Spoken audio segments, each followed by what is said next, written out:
Guys, তো আমি এখন ব্লগটা আমার স্টার্ট করছি। এখন বাজে রাত 8টা।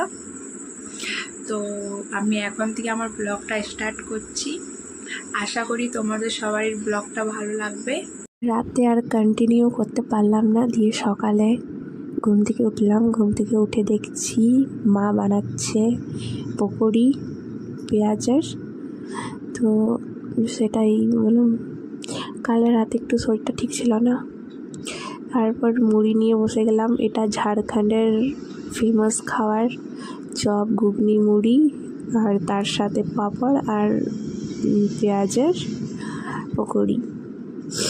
কাদের ফেভারিট কমেন্ট করে বলো, আমার তো ভীষণ ফেভারিট। তারপর দেখি একটি পার্সেল এসেছে, পার্সেলটা অবশ্যই আমার না। তো একটু বাইরে বার হলাম, পুরো জল পড়ছে, কুকুরগুলো